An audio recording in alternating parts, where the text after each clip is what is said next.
rapidement une coupe d'une cour d'école type, avec ici le bâtiment, la cour avec généralement une petite pente qui évacue l'eau du bâtiment, qui éloigne l'eau du bâtiment, une limite de propriété avec un petit muret, une clôture, etc.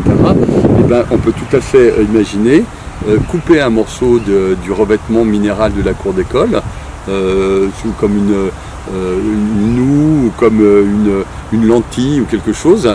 On creuse, on met en creux, comment dire, cet enrobé découpé, on enlève le tout venant, on met de la terre végétale, on la met en contrebas du revêtement et on envoie les eaux de pluie dedans.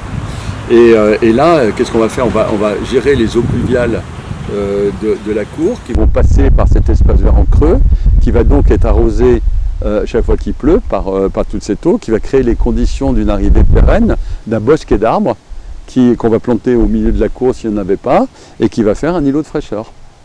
Et puis d'ailleurs, comme cette cour elle était en enrobé, avant il y avait sûrement un dispositif d'assainissement qui était au point bas, et ben on garde ce système d'assainissement. Et puis si par hasard le jardin creux qu'on a imaginé se met à déborder, et ben il y a toujours le système d'assainissement et l'eau, donc il y a une sorte de système de sécurité pour ceux qui seraient craintifs de l'infiltration. Mais on peut se dire aussi que si on a envie, que ce serait mieux d'attraper les eaux du toit de l'école, mais peut-être que arriver à faire boire par ce sol sans dispositif spécifique, si ce n'est que de faire cette tranchée, ce jardin creux et de mettre de la terre végétale, ça peut être un peu petit, et qu'on a envie donc d'attraper les eaux de la toiture, on peut très bien avoir un autre dispositif, c'est d'utiliser le tout venant de la fondation de la cour. En général, vous savez que sur nos revêtements de sol, il y a 40 cm de tout venant. En général, le tout venant, c'est du 0,80. Donc c'est du plein, hein, parce qu'on a des très très fines jusqu'à 80 mm, et ben on fait du 20-80. Le 20-80, ça crée 30% de vide, d'indice de vide. 30% d'indice de vide sur 40 cm, ça fait 12 cm. Il faut savoir qu'un épisode pluvieux centenal, c'est 6 cm.